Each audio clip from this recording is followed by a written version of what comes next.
Hi dear students, welcome to the next video. I'm really for the previous 2-3 videos where I couldn't use mic, so there was obviously some sound disturbances, but I hope now onwards we'll have a clear cut audio. And before watching, I have another request. Please subscribe the channel so that you don't miss any videos. So let's begin the second part of embryology, gametogenesis. First part is already done. You can see that video and watch this.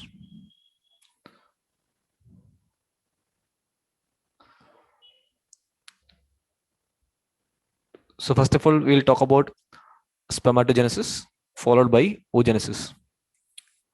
So let's consider the spermatogenesis. So at the time of birth, the male infant, which has sex cords in the testis. So this is testis where the sex cords are supported by some supporting cells. But this sex cords during puberty, it acquires a lumen. Initially, they are solid clumps, solid structure. Then lumen appears in the solid structure, and that converts sex cord into seminiferous tubules that can be seen in this diagram. Now, in the seminiferous tubules, there are a lot of primordial germ cells. Primordial germ cells. Primordial germ cells will ultimately give rise to spermatogonial stem cells. So this is a cross section where the primordial germ cells can be seen, that is giving rise to spermatogonial stem cells. Supporting cells can be seen. Supporting cells are called as nerve cells. In this diagram, there are different stages of spermatogonia cells, which consisting of primary spermatocyte, which is in different stages of cell division and ultimately going to give rise to the spermatocyte, the sperm. Here again, the different type of spermatogonial cells can be seen. Primary spermatocyte, spermatid, spermatozoa can be seen. Supporting cells are called Sertoli cells or nurse cells. They support and nurture the developing germ cells. This is another diagram where the sex cords can be seen initially, which are solid in structure, later develops lumen. And here the different duct system of the testis also can be seen. The total time period taken for spermatogenesis is 64 days. So it takes 64 days for a spermatogonia to become the sperm. So this is another view where the testis section is taken, where seminiferous tubules can be seen. So inside the seminiferous tubules, spermatogenesis occurs, and the epididymis can be seen here, which continue as ductus deferens, which carries the sperm from the testis. This is a cross section of the seminiferous tubule, where different levels of spermatogonia can be seen, and the mature sperm also can be seen at the lumen. Again, different stages of spermatogonia.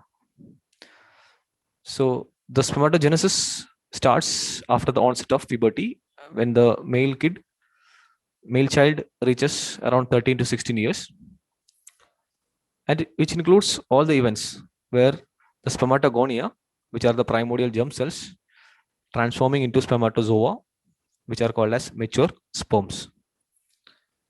And the maturation process begins at puberty, as we described before.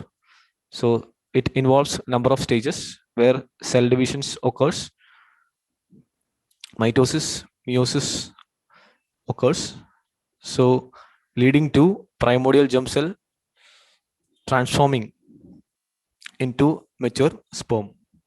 So let's see different stages of formation of spermatogenesis. Spermatogenesis and oogenesis we'll discuss detail.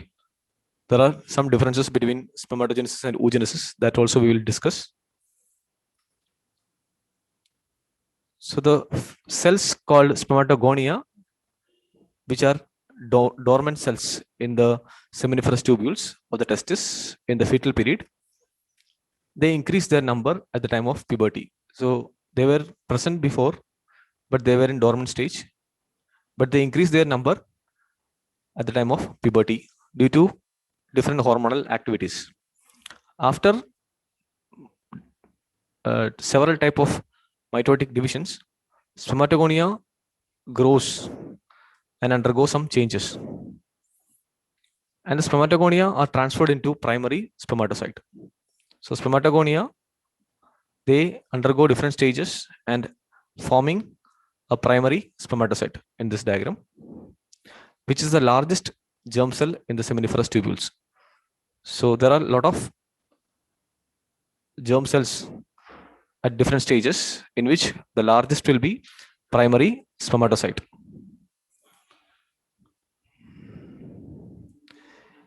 Now the next stages are the primary spermatocyte will undergo a reduction division here, that is called the first meiotic division. So until this we have seen mitotic division. Now the primary spermatocyte undergoes a meiotic division, which is a reduction division and forming haploid cells called secondary spermatocyte. So this is the first meiotic division and forming haploid number of or haploid cells called secondary spermatocyte, which has almost, or which has not almost, it is which has the half of the chromosomes which the primary spermatocyte had. So it was 46, now it becomes 23. Now the secondary spermatocyte again undergoes the second meiotic division. So the one cell here, secondary spermatocyte, that again undergoes division to produce two haploid cells. Then this secondary spermatocyte that also divides to produce two haploid cells, and these four cells are called as spermatids, which are round in structure. They are haploid, so their chromosome number is same as that of the secondary spermatocyte. Now the spermatids which are formed here transforms into a mature sperm, and that process is called spermiogenesis. So spermiogenesis has a lot of stages where a round structure undergoes a lot of changes and forms a mature sperm, and this structure is required for the sperm for the motility of the sperm. So this is a picture showing the different stages in the spermatogenesis, where in the seminiferous tubules there were light type A spermatogonia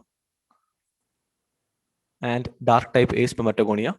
Dark type A spermatogonia, they are reserve cells.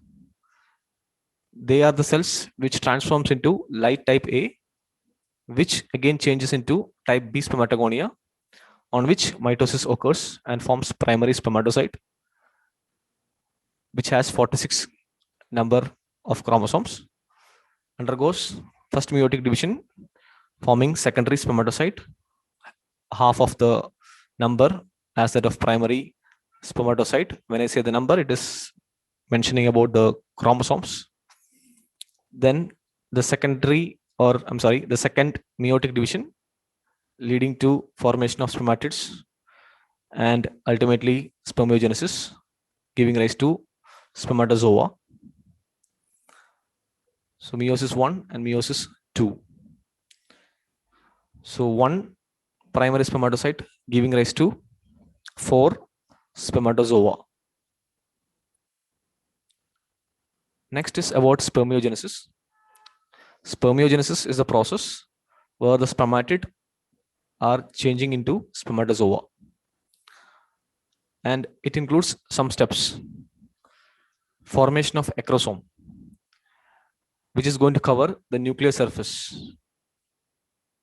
So this structure is acrosome, and that is going to cover the nucleus, nucleus is the head of the nucleus forms the head of the sperm. So over that there is a covering, that is acrosome, and which has a lot of enzymes which assist in penetration of the egg and surrounding layers during fertilization.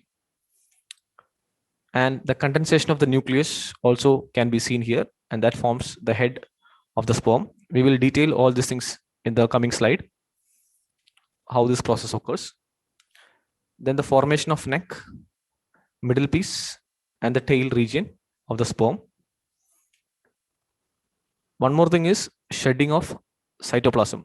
The cytoplasm which is there in the spermatid is large amount, that is reduced. Some part of it is removed, excess cytoplasm is removed, and that are phagocytosed by Sertoli cells. Sertoli cells are nerve cells. They support and give nourishment to the developing spermatogonia or the germ cells.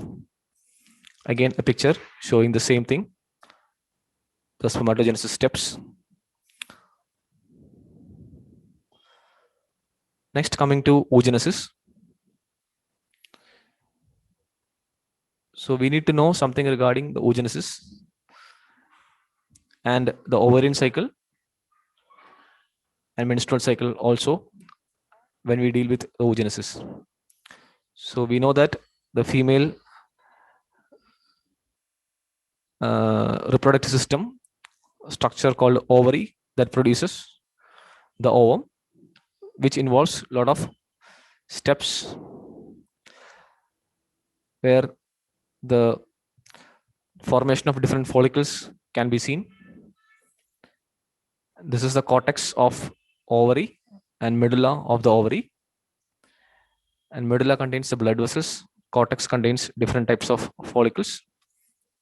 Follicles contains the developing oocyte and surrounded by some cells. These cells are derived from the ovary itself, the stroma of the ovary. So on the left hand side, these diagrams are showing different types of follicles. And at one stage, the follicle rupture and the oocyte comes out of the ovum, and that process is called ovulation. And the oocyte would be taken by the fimbria of the fallopian tube, and that goes into the uterus. So the fertilization occurs at this area where the sperm reaches at this point and fertilize. So let's see all the development of the follicle.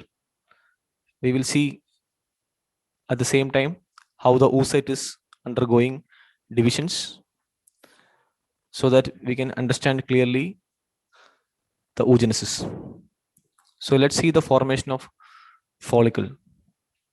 So these are the primordial follicle, the oocyte, which are present in the ovary, are surrounded by some cells which are derived from the stroma or granulosa cells. Or granulosa cells are going to cover the developing oocyte, and they are called as the primordial follicle. So the cells which are derived from, so this is a primordial follicle, Now the cells which are derived from the ovary, which are surrounding the oocyte, are called as follicular cells. So oocyte is at the center, and this blue colored structure which are surrounding the oocyte are called follicular cells. So the oocyte can be seen at the center and the follicular cells can be seen. So at this stage, the oocyte and the follicular cell together called as primordial follicle. So oocyte is here at the center, surrounded by the cells of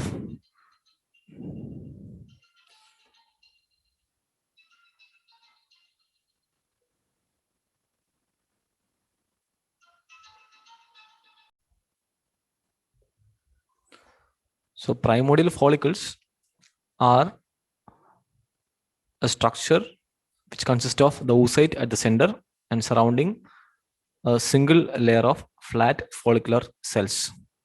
So all these things together called as primordial follicle. Now the follicular cells are going to change. They are initially flat and changing into cuboidal. So then it is called a growing follicle.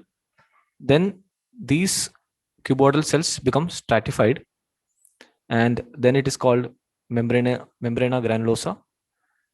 And at this stage, the oocyte and the follicular cells together, this structure is called primary follicle.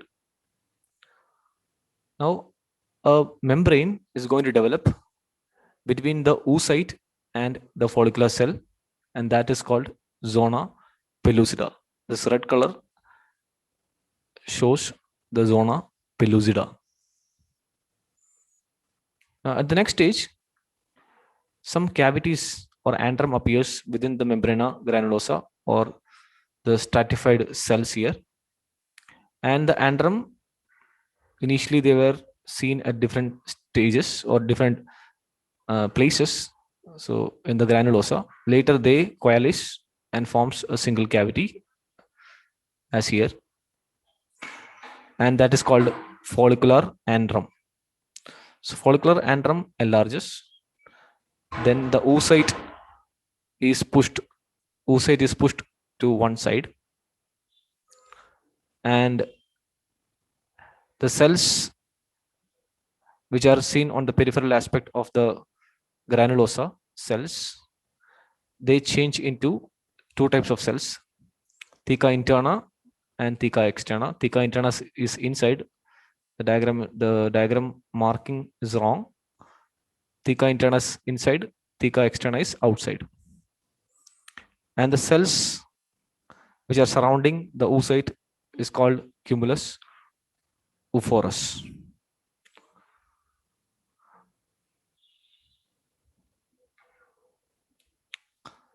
So the surrounding cells of the membrana granulosa that forms theca interna, as can be seen here, which produces estrogen. And outside that, theca externa develops, which is a fibrous tissue condensation. And the ovarian follicle is changing as the antrum develops, or the follicular cavity develops, and it is pushed to one side. At this stage, the follicle is called graphene follicle. So graphene follicle is a mature follicle, and the ovulation occurs from or at this stage of the follicle, where the oocyte will be moving away from the graphene follicle, and there will be a puncture or a spot or a defect that develops at the surface of the ovary, through which the oocyte from the graphene follicle comes out into the abdominal cavity. So when the oocyte moves or exit from the graphene follicle, it will take some of the cells which are surrounding the oocyte. So the ovulation occurs from the graphene follicle at this stage. After that, also the follicle remains, that we will discuss later. Let's talk about oogenesis now. So in the fetal period, the primary oogonia enlarges to form the primary oocytes. So the oogonia that undergoes mitotic divisions, and they forms primary oocyte, which is a diploid cell.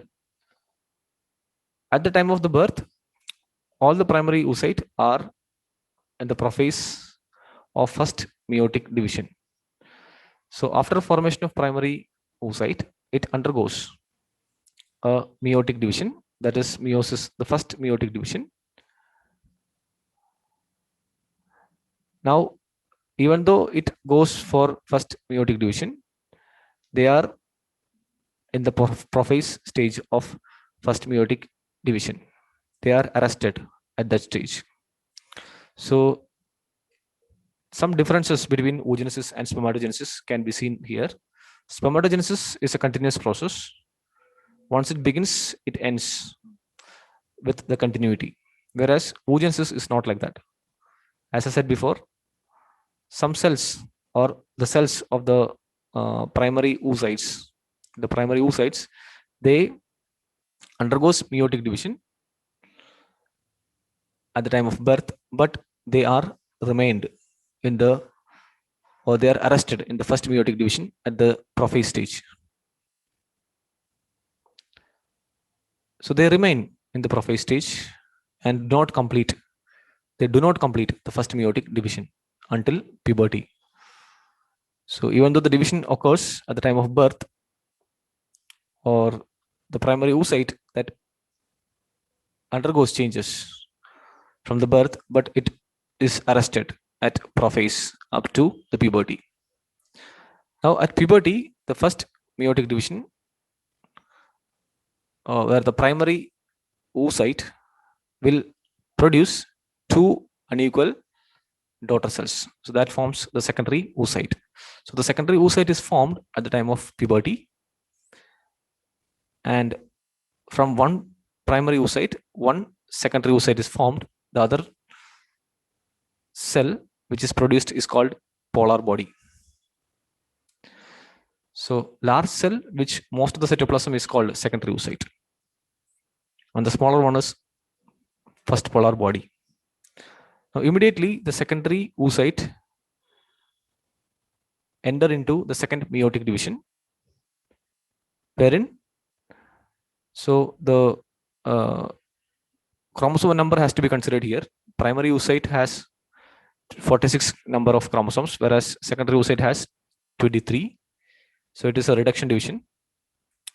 Now after this, it undergoes the second meiotic division, but again, the second meiotic division is not going to be completed. It is going to get arrested, similar to the meiosis 1.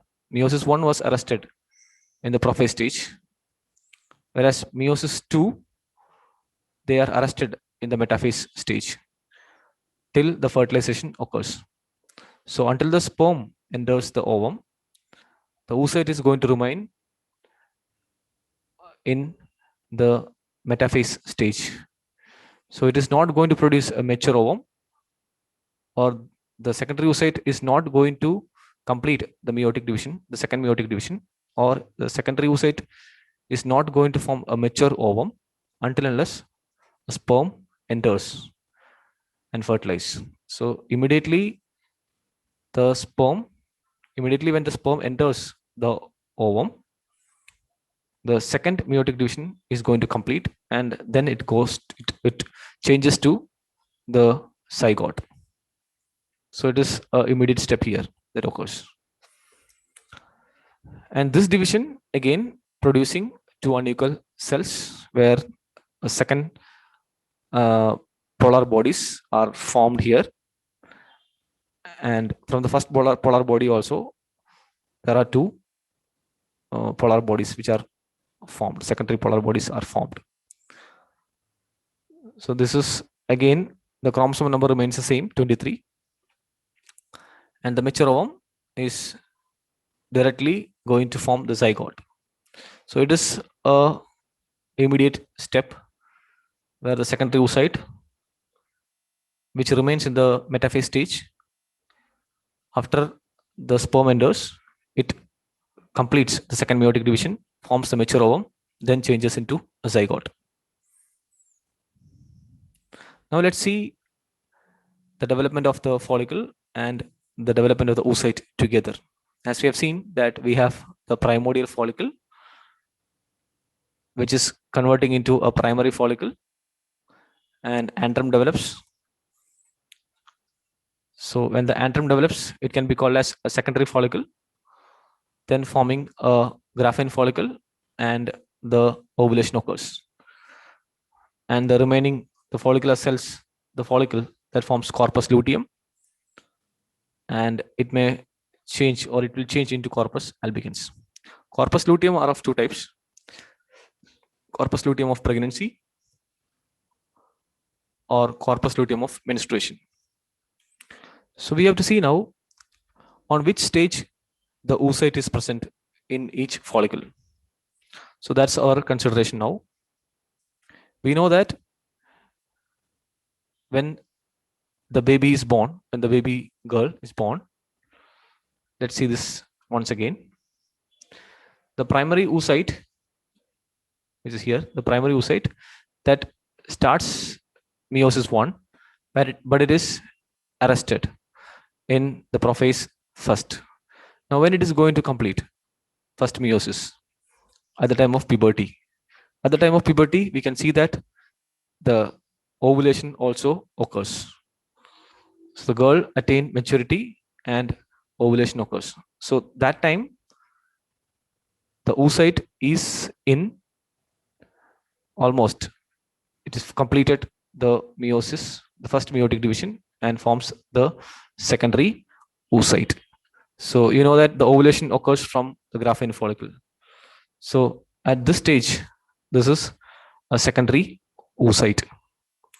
So you had a primary oocyte in all these things. When the Graafian follicles are formed,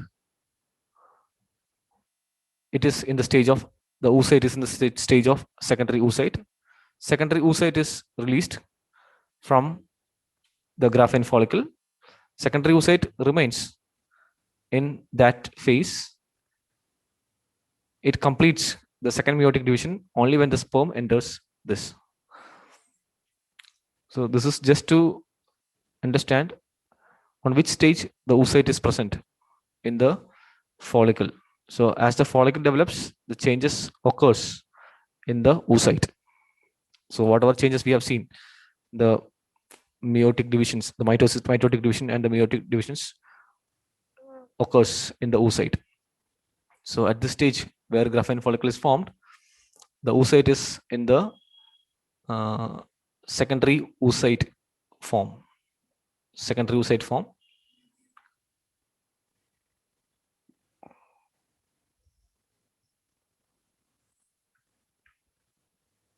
Thank you.